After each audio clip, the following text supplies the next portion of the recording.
the wing of Adelaide-born Robert Stigwood as their manager, and their initial releases were sent to radio with white labels, leading many to believe that this was the new recording by the Beatles. With New York mining disaster in 1941, they surged to global popularity, with the second release, Massachusetts, selling 5 million. There was a cascade thereafter. To love somebody, world, words, got to get a message to you. I started a joke, 1st of May, don't forget to remember, lonely days, how can you mend a broken heart, my world, run for me, and more. Among those Barry Gibb Australian covers were songs recorded by the Twilights, the Vibrants, Stephen the Board, Nolan Batley, Brian Davies, John Blanchfield, Lynn Fletcher, April Byron, Trevor Gordon, Jenny Bradley, Michelle Ray, Sandy Summers, Janine Watson, Reg Lindsay, John Hoare, Del Juliana, Dennis and the Delawares, Richard Reichert, Tony Brady, Laurie Barber, Johnny Ashcroft, and Johnny Young. To list the international acts who have recorded Barry's songs would keep us busy until sometime next month. So let's draw a line under this phase of the truly remarkable career of Barry Gibb and set about that which drew us together in the first place. It is now with the most enormous pride that I induct Barry Gibb into the Australian Songwriters Hall of Fame. He's not able to accept this role in person, but we do have him online. Hello, Barry. Barry, when we got together in Miami in 83, as I did recall, I asked you how you saw yourself, and you said you saw yourself as a member of the Bee-Gees first, a singer of sorts, but primarily a songwriter. And I gather that has never ever changed. I mean, you see yourself, and you always have been.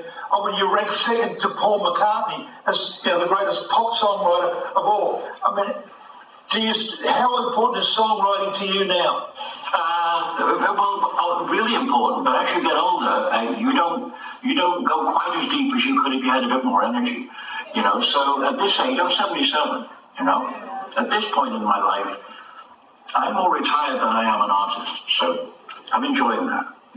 By the time you left Australia, you'd had 60 of your songs recorded, and I gather you pushed fairly hard to get them recorded. But what sort of satisfaction did you get from having your songs recorded by so many artists? Nobody else did. I mean, that was a pretty prolific. That was your songs and Robert and Morris's songs. How did it feel to have that sort of success? Well, I mean, it was always our dream. So we were pretty fanatical about having success if we could, But that's what you do. That's how you feel, and we just tried to get our songs to as many people as possible, like Jimmy Little, for instance, or Nolan Batley, who was a great artist during the '60s. Brian Davies was another great artist that did our material. It's a dream come true. You don't expect any of that to happen in your life. But you do keep pushing. You've got to keep pushing. So by the time we arrived in England, our whole experience of songwriting was Australian artists. So we learned so much from Carl Joy and Billy Thorpe and Kevin Jacobson and all those wonderful people that kept the industry up and running, such incredible experiences. Working with all those different artists, having our own little studio for a while, with Ozzy Byrne and Hurstville. So, it's an amazing story in and of itself if you can reflect back far enough, It's pushing 50 years now, since we tried to have success. All we had going for us was our passion for the Beatles and our passion for the Hollies. And I told them to their faces that we would never have left Australia if it wasn't for those people. They've just published a Jimmy Little biography written by his daughter. And of course, One Road, which you wrote for Jimmy Little, was your first ever top 10 entry anywhere in the world. And it stands up remarkably well now. Is that one of the songs you look back on with particular fondness? Of course, it was the first song recorded by an Indigenous person. It was the first real breakthrough for us as far as colour is concerned, or racial differences. And it was the follow-up to Royal Telephone, which I still remember fondly, and I'm very proud to have had a song recorded by Jimmy. a story to bed. Did you write in the morning, or morning of my life, in the dressing room of the Wagga Wagga Police Citizens Boys Club? Absolutely. Wandering around the club with my guitar on a towel wrapped around me. That's how that came about. It was inspired by Paul Simon and Uncle. And of course, when Nina Simone recorded that, I mean, and of course it went on to have a great life of its own. I mean, that was a pretty, probably the most impressive song to ever come out of the Wagga Wagga Police Citizens Boys Club. I think so. I'm not sure, but I'd like to think that's true. But not just Nina, but to have somebody who's written for Otis Redding, who died a few months later. So that is a story of its own, and that was sung by Janis Joplin. So, you know, you can get your mind blown at any given point without realizing that something great really happened, you know. So there's no answer to much of these questions, but the songs came out of nowhere, and some of them were amazing and some of them weren't. But that's what you do.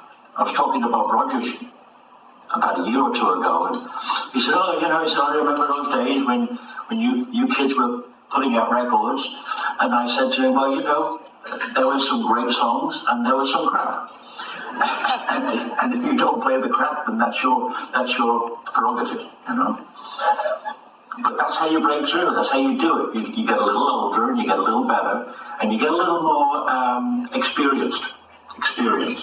Well, of course, you had 11 flop singles in a row before Spicks and Specks, and you never gave up the belief that I mean, I think you said that you realised that you could make records as good as anyone in the world, and that was in your mind at the time.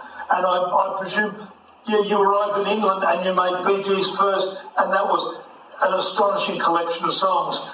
And it's but you went from having 11 flop singles in a row and one hit to basically doing 5 million copies on your first single. I mean, that must have been quite a leap. I don't even know that was true, but at the same time, I would have to thank Robert Stigwood, and I would have to thank the people at NEMS who showed faith in us, because they didn't have to. They had the Beatles and they had whatever they wanted out of it all. They didn't really need to sign the BeeGees. But Brian Epstein says, "Robert, you handle the BeeGees and I'll stay where I am with the Beatles." And that's what happened. So I thank him wholeheartedly for everything he did, because we didn't just make hits. You had to have somebody to sell them for you. You had to have somebody punching for you. Yeah, very much so. When Al Green recorded "How Can You Mend a Broken Heart," that must have been a rather special thing to have a vocalist of his calibre recording one of your songs. Absolutely. An incredible compliment.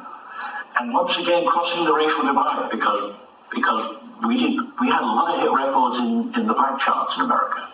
Well, look, we can talk forever, obviously, and we have in the past, and it's always been a particular joy. But we're here for one purpose, and that is to induct you into the Australian Songwriters Hall of Fame. And it gives me an enormous pleasure to do that, and to present you with, well, I can't present you with these person, but I can send them to you. And you can, here they are. And you are, you are the most successful Australian songwriter of all, and certainly internationally. And we are so really, really honoured that you have given us your time to be inducted right now.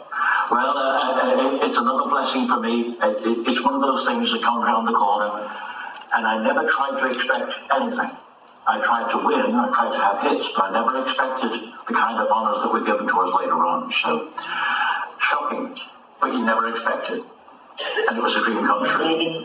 All right, Glenn. Thank you, Barry. I love you, pal, and I'll see you soon. Thank you.